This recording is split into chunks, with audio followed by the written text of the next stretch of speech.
안녕하세요. 반갑습니다. 오늘 참 행복한 날입니다. 하나님께서 저와 여러분의 가정에 준비하신 하나님의 은혜와 평안이 넘쳐나기를 예수님의 이름으로 축원합니다. 사사기 2장 1절로 10절에 있는 말씀을 중심으로 경계선과 구별선인 부활이란 제목으로 말씀을 나누고자 합니다. 오늘 부활절입니다. 행복한 날이고 즐거운 날이고 우리에게 엄청난 희망과 새로운 가능성을 열어주면서 우리들이 이 땅에 살 이유를 찾을 수 있는 날입니다. 그래서 기쁘다 구주 오셨네 라는 이 말도 중요한 축복의 말이지만 구주 다시 살아나셨습니다. 주님 다시 부활하셨습니다 라는 이 말이 우리에게 큰 힘과 위로와 용기가 되어지는 위로의 말씀이 되고 희망의 말씀이 되고 아름다운 축복의 말씀이 되기를 예수님의 이름으로 축원합니다. 그런데 말입니다. 이 부활에 대해서 다양한 해석을 하는 사람들이 있는 것 같습니다. 그것은 인간의 역사 속에서 있을 수 없는 일이다라고 거부하기도 합니다. 아니, 그것은 신화에 불과한 것이야, 인간이 만든 것이야 라고 말하기도 합니다. 어쨌든 좋습니다. 그러나 저와 여러분들은 이 말씀을 듣고 어떻게 여겨집니까? 과연 주님 부활하셨습니까? 역사적인 사실 맞습니까? 라고 묻는다면 우리는 선지자들과 사도들이 전해준 말씀의 기초에서 이 성경 말씀의 기초에서 예수님은 부활하셨습니다 라고 우리는 선언할 것입니다. 그리고 그 선언에 힘입어서 기초하여 우리의 삶의 신앙을 가져보는 것입니다. 왜 이 부활이 구별선이 될까요? 왜 경계선이 될까요? 경계선이라는 개념은 하나님 나라에서 하나님이 자기 자신을 계시해주는 하나의 기준선들이 있습니다. 천국에서부터 이런 일이 있었습니다. 하나님께서 아담을 창조하셨지만 하나님과 아담은 차이가 있다는 사실입니다. 분명한 경계가 있습니다. 그래서 하나님은 말씀합니다. 에덴 동산에는 모든 과실을 생명실과는 다 임의대로 먹을 수 있거니와 동산 중앙에 있는 선악을 알게 하는 나무의 열매는 먹지 말라. 먹는 날에는 정령 죽으리라 라는 말을 했습니다. 이 말을 달리 해석해보면 결국은 하나님과 인간은 분명한 경계가 있다는 것입니다. 하나님과 인간의 분명한 경계는 넘어서는 아니 되는 것입니다. 그러다 보면 악한 마귀는 이런 하나님과 인간의 경계에 파고드는 사악한 모습으로 우리는 사탄 마귀라고 합니다. 그가 아담과 하와에게 다가와서 하나의 자신의 세상을 아담과 하와에게 집어넣어 주었습니다. 어떻게 집어넣었을까요? 보암직도 하고 먹음직도 하고 나를 지혜롭게 할 만큼 탐스러운 짓이야. 이렇게 되는 거죠. 그러니까 하나님께서 먹지 말라고 한 이유가 뭘까? 을 의문을 가지게 만들면서 너희가 그걸 먹는 날에는 눈이 밝아져서 하나님과 같이 될 거야 라고 말하는 것입니다. 그러니까 사탄은 이 일을 알고 있죠. 눈이 밝아지면 하나님 같이 된다는 사실. 근데 문제는 뭐냐면 하나님께서 먹는 날엔 죽으리라고 했기 때문에 하나님의 말씀에 근거해서 순종을 해 나아갈 수 있느냐라는 것을 하나님은 요구를 했는데 악한 마귀는 인간에게 다가와서 인간에게 너는 할 수 있어. 보암직도 하고 먹음직도 하고 나를 지혜롭게 할 만큼 탐스러운지라. 안목의 정욕, 이생의 자랑, 그죠? 또 육신의 정욕, 이란 이름으로 악한 마귀는 아담과 하와에게 불쑥 들어와 버렸습니다. 결국은 하나님이 만들어 놓은 그 경계선이 무너지게 되는 것입니다. 이 사건은 결국은 인간에게 불행을 가져왔습니다. 오늘 저와 여러분들이 지금 이 땅에 사는 모든 아픔과 고통의 시발점은 바로 아담과 하와의 이 욕망과 탐욕에 불붙는 이 악한 사단 마귀가 불을 질러버렸기 때문에. 그러면 악한 사단 마귀의 소리를 아담과 하와는 어떻게 했을까요? 구별해야만 했던 것입니다. 그런데 아담과 하와는 구별하지 못했습니다. 왜 구별하지 못했을까를 했었는데 탐욕이 그의 눈을 가렸다라는 것입니다. 그래서 나를 지혜롭게 할 만큼 내게 유익하고 육신의 정욕과 안목의 정욕이 그의 하나님의 말씀에 그걸 눈을 가려버리니까 결국은 그는 구별하지 못했던 것이죠. 무엇이 옳고 그런 줄도 몰랐던 것입니다. 사실은 선악을 알게 하는 나무의 열매이기 때문에 사실은 그로 말미암아 눈이 밝아졌고, 아하, 인간이 가져서는 안 되는, 아니 인간이 침범해서는 안 되는 그 경계선을 넘어가 버리니까 인간이 하나님과 같이 되는 것입니다. 달리 말하면 영원하신 하나님은 영생하시는 분입니다. 그 자신 자체가 영원한 것입니다. 하나님은 아무 상관이 없어요. 그러나 인간은 흙으로 만든 인간이기 때문에 한계성이 있습니다. 그 한계성을 넘어서지는 않아야 되는데 그 넘어서는 날은 죽으리라는 것이었습니다.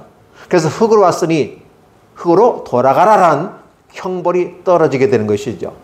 최초의 경계선을 무너뜨린 자는 아담과 하와입니다. 물론 하나님이 창조물 중에서 루시퍼라고 말하는 3분의 1에 해당되는 타락한 천사들이 스스로가 욕심과 욕망에 치우쳐서 먼저 하나님을 대적하고 하나님 앞에서 쫓겨난 자들이 있었습니다. 우리는 그들을 사탄, 마귀, 세이탄이라고 말합니다. 달리 말하면 하나님의 세계와 쫓겨난 자들의 두 가지의 모습으로 이 세상이 존재하는 것 같습니다. 선이 있고 악이 있는 것 같습니다. 이런 모습들을 인간은 몰랐어야만 하는 것입니다. 그런데 인간이 그걸 알게 돼버리면서 인간은 누구의 말을 순종했느냐라는 결론이 나오는 거죠. 하나님의 말씀을 순종하지 아니했고 마귀의 말에 순종했다라는 것이었습니다. 이게 경계선의 무너짐인 것입니다. 경계가 무너진다고 하는 건 굉장히 위험한 것입니다. 이 경계라고 하는 것은 대개 어떻게 표현해 볼까요? 남자와 여자의 경계가 있습니다. 남자가 여자가 될 수 없고 여자가 남자가 될 수 없습니다. 이 경계를 무너뜨리는 자들을 우리는 하나님께서 심판하시는 것입니다. 에덴 동산에서 그 경계를 무너뜨린 자들에게 하나님이 심판하셨던 것처럼 말입니다. 그리고 아수르나 바벨론, 이 악한 자들은 하나님께서 부리시는 막대기로 쓰셨는데 그들 스스로가 지나치게 욕망과 탐욕에 치우쳐서 하나님께서 원하시는 대로 쓰임받지 아니하고 오히려 그들의 욕망을 쟁취하기 위해서 각 경계선을 무너뜨려 버렸던 것이요. 이 경계선이 무너지는 이 사건을 통해서 나는 힘이 있고 내 손이 하였고 내 능력이 하였고 그러면서 하나님을 대적하는 이런 일에 쓰임받게 되더라는 것입니다. 그러니까 남의 나라를 침략하는 것은 바로 하나님께서 죄악된 백성에 대한 심판을 하기 위해서 인생 막대기와 채찍으로 하듯이 막대기로 몽둥이로 바로 바벨론과 아수르를 택하였는데 오만하게 하나님께서 원하시는 선을 넘어버렸습니다. 그랬을 때 하나님께서 아수르와 바벨론도 다 부셔버릴 것이다 라고 했고 그런 역사를 우리는 성경에서 능히 보아왔습니다. 이런 것들을 바라보면서 우리는 경계를 조심해야 됩니다. 이스라엘 백성에게도 역사 속에서 경계선을 넘어서지 말라는 것이 있습니다. 하나님이 12지파에게 분깃을 주었고 축복, 인헤리턴스, 거주할 땅을 주었습니다. 그럴 때 이 땅은 팔 수도 없습니다. 대대손손 이어져 가야만 합니다.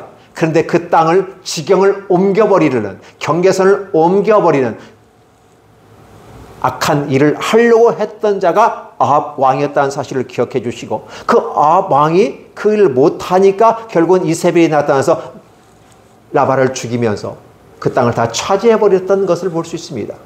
결국은 하나님 앞에서 이세벨과 아합은 심판을 받게 되는 것이죠. 하나님께서 인간에게 다가와서 하는 말들은 하나님과 인간은 차이가 있다라는 사실을 얘기합니다.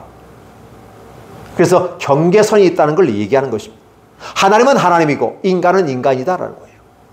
이러한 경계를 누누이 얘기해 주면서 너희가 할 것과 하지 말아야 될 것을 구별해 주는 겁니다. 그래서 우리는 구별선이라고 하는 것입니다. 인간이 할 수 없는 것은 경계선이고 인간이 할 수 있는 것은 구별선입니다.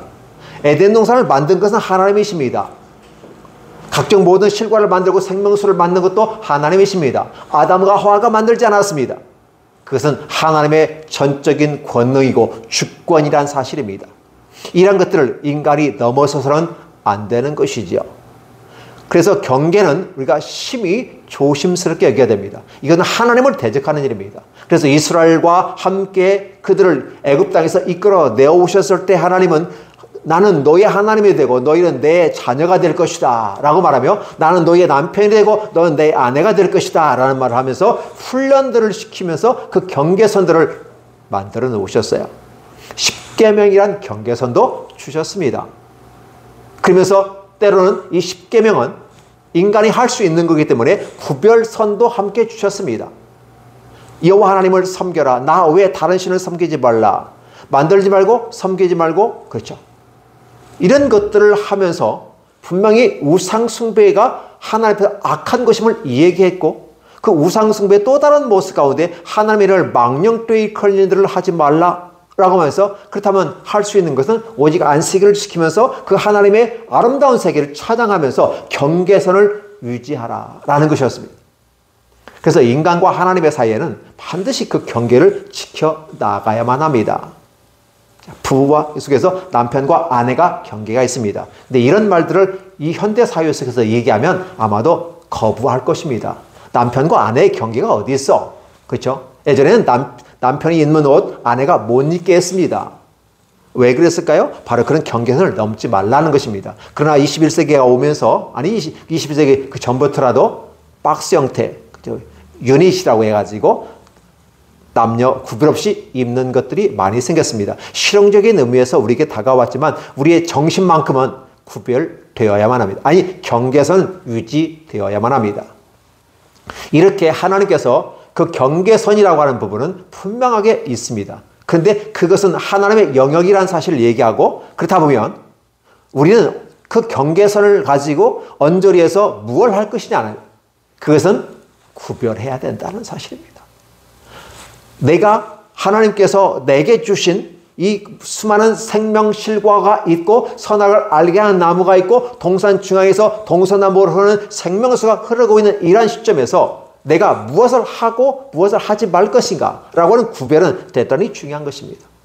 그래서 그 구별을 때로는 하나님께서 지도자를 통해서 해주시는 경우가 있어요. 모세가 그랬고 여호수아가 그랬습니다. 그런데 말입니다. 백성이 여호수아가 사는 날 동안 여호수아 뒤에 행존한 장로들, 곧 여호와께서 이스라엘 위해서 행하신 그 큰 일을 본 자들이 사는 날 동안엔 여호와를 섬겼더라라는 것이었습니다. 그 말이 무슨 말일까요? 적과 꿀이 있는 땅에 들어가면서 110세의 여호수아가 죽었습니다. 그리고 그의 에브라임 족속이기 때문에 이게 딥낫 헤레스의 장사까지 되어졌습니다. 이제는 한 사람이 죽으면 다시 살아나지 않습니다.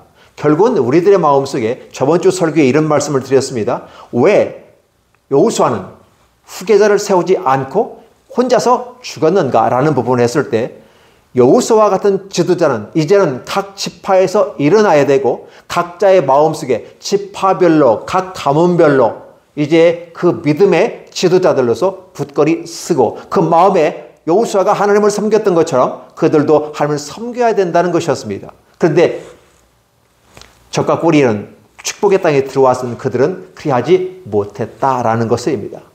그래서 그들은 이제 어떻게 됩니까? 그 시대 사람들도 그 조상들에게 돌아갔고 그 후에 일어난 다른 세대도 여호와를 알지 못하여 여호와께서 이스라엘에서 행하신 일도 알지 못하였다라고 하는 것입니다. 알지 못했다는 것입니다. 이 말은 다시 한번 오늘 이 시대에 예수님께서 부활하신 부활주의를 시점에서 이 부활이 우리에게 어떤 의미가 있는가 했을 때 이 부활이라는 개념은 하나의 경계선입니다. 인간이 하나님 앞에 돌아갈 수 있는 하나의 경계선입니다. 누구도 할 수 없었어요. 위대한 어떤 왕도 할 수 없었던 일이에요. 오직 그 경계선을 만드신 분이 바로 예수 그리스도십니다. 그래서 구약을 중심으로 했을 때는 오실 메시아를 바라보면서 구약이라고 했고 오신 메시아를 보면서 신약이라고 그랬습니다. 그 시점에 바로 예수 그리스도가 있는 것이죠. 하나님의 아들 독생자 예수 그리스도, 그분이 계시는 것입니다. 그 기준점이 뭐냐? 예수께서 죽으시고 살아나셨다는 것입니다. 우리는 예수님은 삶을 통해서 우리에게 하나님을 계시합니다. 하나님의 아름다운 비밀들을 점진적으로 우리에게 계시하시는데, 먼저 성경의 선자들이 예언한 대로 righteous one, 의로운 한 사람이 올 거다라고 했습니다. 그 사람이 마치 모세와 같이 표현됐고 모세가 구약의 역사 속에서 하나의 이스라엘 백성들을 구원한, 그래 모세라는 사람이 구원자라는 이름을 갖고 있는 것처럼 앞으로 오실 메시아의 전형적인 모습으로 얘기해주고 있다는 것입니다.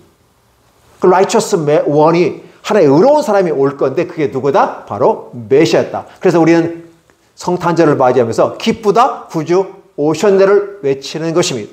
예수님께서 이 땅에 오신 것은 너무너무 즐겁고 행복한 일입니다. 왜? 그 의로우신 분이 오셨다는 겁니다. 누구의 모습으로? 아기의 모습으로. 그리고 난 다음에 예수님께서 33세에 십자가에 못 박혀 죽으시는, 그래서 우리는 종려주의를 통해서 일주일의 고난주간을 함께 지내왔습니다. 여러분들이 고난에 동참한다고 각종 다양한 방식으로 함께 금식도 하고 기도도 하고 작정도 특별히 그 주간에 더 했을 것입니다. 잘하였습니다. 그러나 여러분이 그 고난에 참여한다고 금식한다고 주님께서 하신 그 고난을 여러분이 다 이룰 수는 없는 것입니다. 단지 그 고난에 참여하고 그 아픔을 느끼기 위해서 했으리라 생각됩니다. 잘한 일입니다. 그러나 우리는 주님의 고난과 고통을 통해서 우리에게 준 하나님의 선물들을 생각하니까 이 고난주간도 기쁘고 즐거운 것입니다. 그리고 더 기쁜 것은 오늘 이 부활주의를 통해서 더욱더 기쁨이 충만하게 느껴지는 것입니다. 하나님은 저와 여러분에게 이 부활절을 통해서 그런 경계선을 만들었습니다. 주님의 부활은 어떠한 부활일까요? 역사적인 사건으로서 부활이라고 우리는 말합니다. 그러나 그러한 걸 넘어서 부활은 경계선의 한 모습이었다. 인간이 하나님께로 가는 유일한 길이 바로 그 경계선이다라는 것입니다.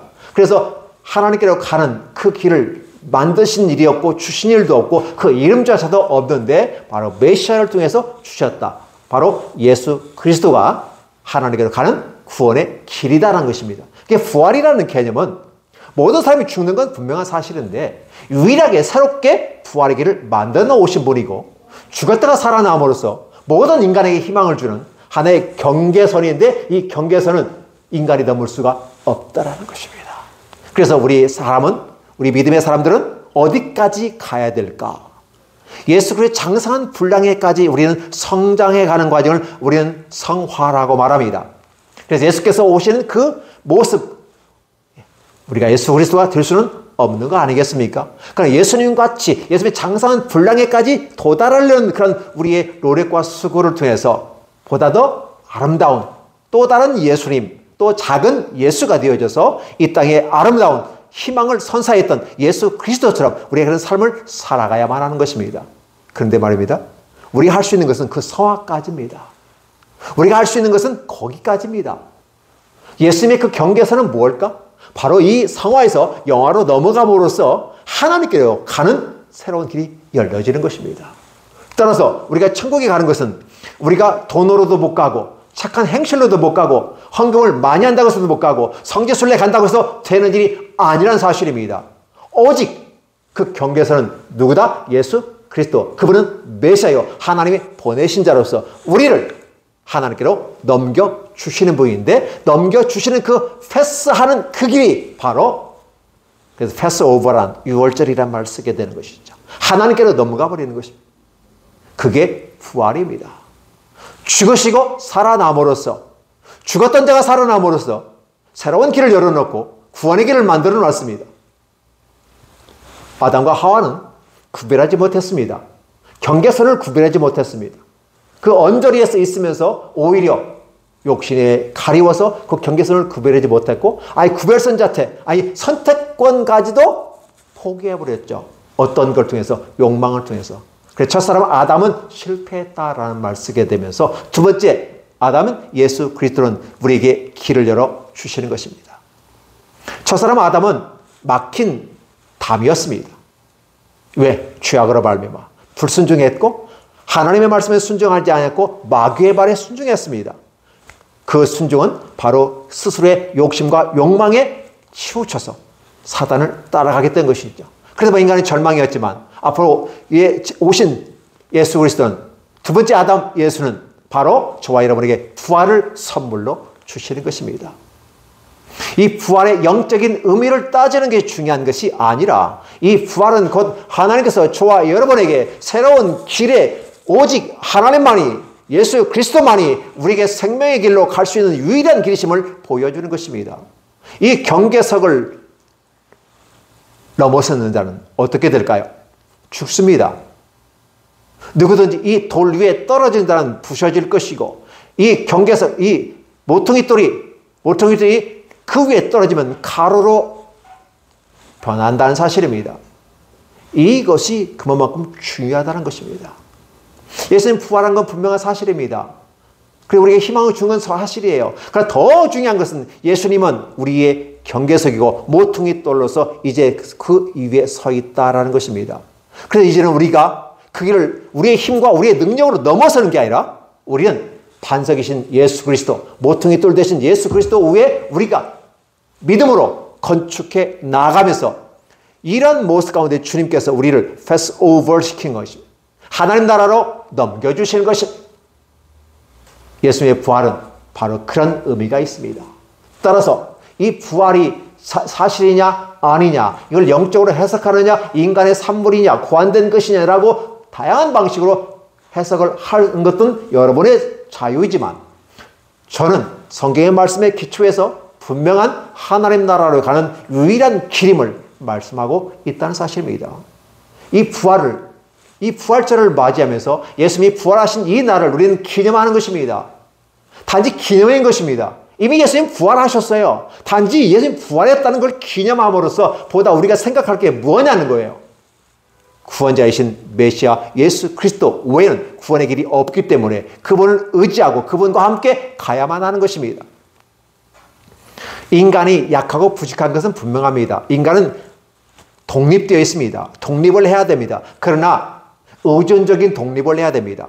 세상으로부터는 독립을 하게 되고, 가정으로부터 독립하게 되고, 부모님으로부터 독립하게 되는 것은 정당한 것입니다. 그것은 건강한 분화 속에서 아름다운 분화가 되고 독립이 됩니다. 그러나 우리 하나님 앞에서, 메시아 예수 그리스도 앞에서는 다 모든 인간이 다 거치고 넘어집니다. 왜 그럴까요? 죄 때문에.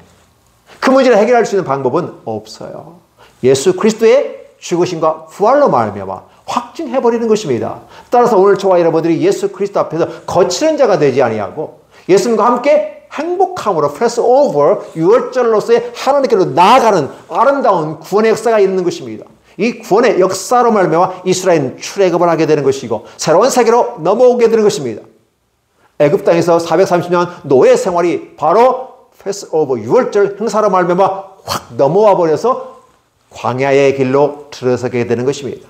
그리고 그 광야의 생활 통해서 우리 하나님의 어떤 분이신가를 깨닫게 되는 것이죠. 교회는 무엇하는 곳입니까? 세상에 성공하는 하나의 기업입니까? 한 사회적 단체입니까? 그렇지 않습니다. 교회는 하나님 나라의 파견 장소입니다.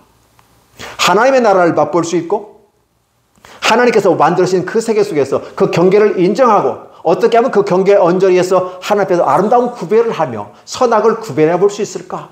이제는 우리는 아담의 후예로서 선악을 구별하면서 선과 악을 따라가되 어떠한 걸 따라갈 것인가?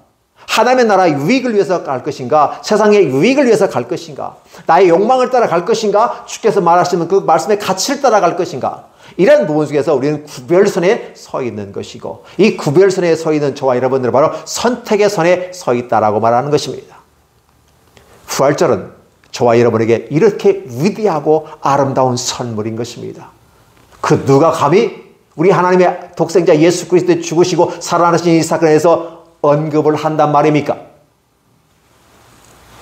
있는 그대로 얘기하는 것도 부족해서 있는 그대로 믿지 아니하고 거부하는 그 혀는 저주가 임할 것입니다.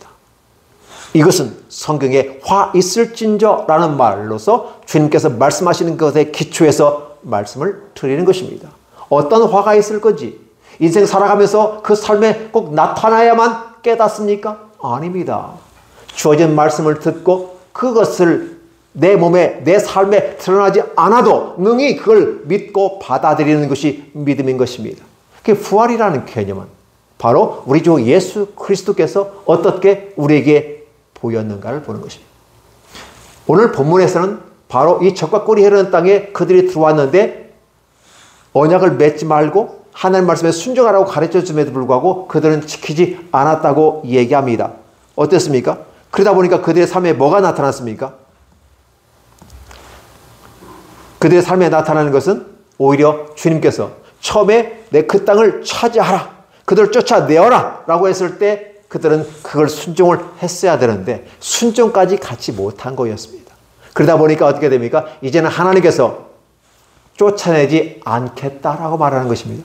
아니, 처음에는 들어가서 그 땅을 차지하라 라고 말씀하였고 그 땅을 주관하고 정복하고 다스리라 했는데 너희가 쫓아내지 아니하고 함께 타협하면서 경제적인 것을 운운하면서 노예로 삼으려고 하고 다양한 방식으로 함께 그들의 문화를 흡수하면서 그래서 결국은 그들이 쫓아내진 그들은 너희의 옆구리에 가시가 될 것이고 그들의 종교는 너희의 올무가 될 것이다 라고 주님께서 말씀하시면서 그들은 이스라엘 역사의 현장 속에서 그 처참한 삶을 맛보았던 것입니다. 만약에 그들이 그 땅을 다 차지하고 정복하고 주관하고 다스렸다면 마치 에덴 동산에서 다스리고 주관하고 정복했다면 아니 관리를 잘했더라면 에덴 동산에 쫓겨나지 않았을 것입니다. 근데 여전히 관리하고 다스리고 주관하고 하는 그 이 역사적인 사명을 에덴 동산에서 못했는데 두 번째 한번 그 기회에 주었는데도 불구하고 그를 감당하지 못함으로써 오히려 그 남겨둔 그들이 가시가 되고 그들의 종교가 이스라엘 백성들의 멸망하고 하나님의 진노를 가져다 오는 올무가 되어버렸다는 사실을 기억한다면 다시 한번 생각해 봐야 하는 것입니다. 바로 오늘 그들에게는 어떠한 경계가 무너진 것입니까? 여호와의 말씀의 경계가 또 무너지게 되는 것입니다. 여호와의 말씀에 순종하지 아니한 아담과 하와를 보았던 것처럼 오늘 에덴 동산에 다시 들어와서 있는 이스라엘 12지파가 하나님께서 순종하지 못함으로 말미암아 무엇으로 말미암아? 욕심과 욕망과 두려움으로 결국은 두려워서 못 쫓아내고 경제적인 생각에서 못 쫓아내고 타협하고 세금을 넣고 이런 모습들이 이 세상에 있는 그래서 적과 꿀이는 이 가나안 땅을 차지했던 이 지혜와 능력으로 함께 지배했던 가나안 지족속들이 살아남으면서 여전히 이스라엘이 믿음 가운데 잘 진행되었을 때는 그들이 부리는 자들이 됐지만 여전히 그들이 또 강력하게 힘이 세워지고 이스라엘이 범죄하게 될 때는 그들을 통해서 인간을 즉 이스라엘을 지배하고 막대기로 썼던 사실을 여러분 기억하십니까? 이것은 이스라엘이 그 경계를 지키지 못했던 것입니다. 하나님이 주시는 것에 대해서 분명하게 지켜나가야 됩니다. 그 경계석을 지키기 위해서는 목숨까지도 내놓을 수 있는 모습이 필요합니다. 따라서 믿음이라고 하는 것은 목숨을 내어놓는 것입니다. 우리는 그 경계를 지키기 위해서 목숨까지 아니 순교를 당하는 많은 사람도 있습니다. 그냥 내어주고 그 왕이 달라고 하니까 안 주면 또 내가 죽을 것 같으니까 팔고 싶은데 팔 수가 없는 거잖아요. 그래서 결국은 그것 때문에 목숨을 잃어버렸던 사람도 있었다는 사실입니다. 그 경계가 그만큼 중요한 거죠. 왜 이 경계가 그만큼 중요한 거냐? 하나님이 만든 그 경계가 그만큼 중요한 것입니다. 그래서 그 예수 그리스도를 얘기하는 것으로 우리는 설명할 수가 있는 것이죠. 그래서 오늘 부활절을 맞이하면서 많은 사람이 행복해합니다. 기쁘다 구주 오셨네. 보다도 더 큰 기쁨이 이 부활절입니다. 성탄절은 온 세계가 다 기뻐합니다. 그러나 부활절은 그렇게 많은 사람들이 행복해하지 않는 것 같습니다. 부활절은 성탄절보다도 더 위대하고 아름답습니다. 예수께서 오시는 것도 복음이고 죽으신 거고 다시 살아나는 것도 복음입니다. 그리고 죽으신 다음에 승천하여서 하나님 보좌 우편에 올라가서 재림하시는 순간까지 그게 계시면서 우리를 위해서 기도하시는 그리고 성령님을 우리에게 보내주신 그분은 또한 위대하고 탁월하실 것입니다. 그런 모든 일련의 모든 과정들이 다 복음인데 그 중에 핵심이 바로 죽음과 부활이라는 사실입니다. 이 부활이라고 하는 개념은 바로 복음의 핵심인 거죠. 왜 핵심이라고 합니까? 복된 소리고 행복한 소리로 넘어가는 그 기준점이 죽었다가 살아나는 것인데, 그게 주님만이 하셨던 것이고 하나님의 아들 예수 그리스도만이 하셨던 것이기 때문에 부활이 그만큼 중요하다는 것입니다. 물론 부활의 기능들, 부활의 효과성들, 부활의 영적인 의미들 많이 있습니다. 그러나 이 부활절을 맞이하면서 이 경계석이라는 사실을 다시 한번 생각하고, 그 경계석 언저리에서 우리는 어떻게 구별함으로써 구별선을 지켜나가고 내가 무엇을 선택하고 뭘 할 것인가를 할 때 결국은 우리는 구별을 잘하는 그 선택의 기로에서 우리는 서 있어야만 하는 것입니다. 부활절을 맞이하면서 우리는 무언가를 또 선택해야만 합니다. 현장은 그렇습니다. 삶의 현장 속에서 우리는 저와 여러분에게 구별선에 서서 반드시 선택선에 서게 되고, 결국 선택으로 말미암아 우리의 믿음이 표출되는 것입니다. 우리들의 삶이 부활과 함께 재시작이 되는 것입니다. 재출발이 됩니다. 그리고 우리는 그 경계석을 넘어설 수가 있습니다. 내가 넘어가는 게 아니라 그분께서 우리를 넘겨주십니다. 그리고 우리는 영화의 단계까지 가는 것이죠. 그래서 저마다 사람들은 죽음에 이르면서 저 천국에 가게 될 때 하나님은 넘겨주시는 겁니다. 이 넘겨주시는 축복이 누가 있느냐?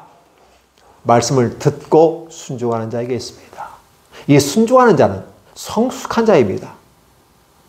언저리에서 구별하는 모습, 그리고 무엇을 선택할 것인가에 대해서 고민하고, 어떻게 하면 하나님의 나라와 그 가치를 이 땅에 실현할 것인가를 생각하며 선택하는 자이기 때문에, 너희는 먼저 그의 나라와 의를 구하라. 그러면 이 모든 걸 너에게 주리라. 먹고 마시고 입고 자고 하는 모든 것들은 다 우리에게 있어야 될 줄 주님이 아신다고 그랬습니다. 그러면 이런 모든 걸 우리에게 세컨드의 선물로서, 두 번째 선물로 주신다면 우리는 먼저 무엇을 선택할 것인가를 하면 나라와 의라고 하는 부분입니다. 예수께서는 righteous one이에요. 의로운 한 사람이에요. 바로 의롭다고 하는 이 부분은 결국은 예수 안에서, 예수님 안에서 믿음으로 표현될 수 있는 것이고, 그 믿음 안에 껍데기를 떼어내면, 믿음의 껍데기를 떼어내면 그 안에 사랑이 움트고 있더라는 사실입니다. 그 사랑이 예수 그리스도의 십자가의 사랑인 것입니다. 그리고 아울러 이 십자가의 사랑을 실현하기 위해서 인내하고 소망하며 가는 것들이 아름답게 이 부활절의 속에 있다는 사실입니다. 그런데 오늘 성경 본문은 적과 꼴이라는 땅에 주님께서 두 번째 기회 주셨는데 불구하고 그들은 차지하지 못하고 결국은 그들의 삶 속에서 힘든 과정이 반복되더라는 사실을 얘기합니다. 오늘 저와 여러분들의 삶에도 여전히 좌충우돌하며 반복된 넘어짐의 시간들이 연속될 것입니다. 이것이 우리의 삶입니다. 이런 삶의 하나의 새로운 경계석으로 우리의 믿음의 심중에, 우리들의 마음의 양심에 하나의 모퉁이돌같이, 하나의 경계석같이, 하나의 기념비적인 기념물로서 부활절은 우리에게 큰 기둥으로 남아 있는 것이죠. 그래서 보아스와 야길이 그 성전에 있는 것처럼 바로 죽음과 이 부활의 그 시점의 가운데에 우리는 예수 그리스도와 함께 더불어 행동하고 함께 더불어 순종하고 그분을 따라가는 모습은 부활절을 맞이하는 믿음의 사람으로서 합당한 일이고 정당한 일이고 온전한 일이다. 그 길이 곧 우리의 행복에로 이르는 길이며 영원한 생명으로 가는 지름길이라는 사실을 다시 한번 확인하면서 저와 여러분이 그 길을 가시기를 예수의 이름으로 축원합니다. 기도합니다. 하나님 감사합니다. 고맙습니다. 부활절을 맞이했습니다. 너무 좋은 날입니다. 너무 행복한 날입니다. 이 행복하고 이 좋은 날을 우리 주님과 함께 늘 맛보며 나아가게 하시고 우리의 삶의 기준에 항상 경계석이 있게 해주시고 그 경계석을 주님과 함께 넘어가게 해 주옵소서. 우리 성령님의 도움을 받아서 우리 주님과 함께 손잡고 함께 그 경계석을 넘어서 이 땅에서 저 천국으로 넘어간 그 길에 걸림바 되지 않게 하시고 우리 주님과 함께 건너감으로 온전히 넘어갈 수 있도록 축복해 주옵소서. 많은 사람들이 그렇게 주께로 오라오기를 부활절을 기념해서 그 시점으로 돌아오기를 간절히 원합니다. 이 말씀을 듣는 모든 성도들이 하나님께로 돌아오고 주의 품 안에 안기는 이 축복의 장에 들어서게 하여 주시옵소서. 예수님의 이름으로 기도하옵나이다. 아멘.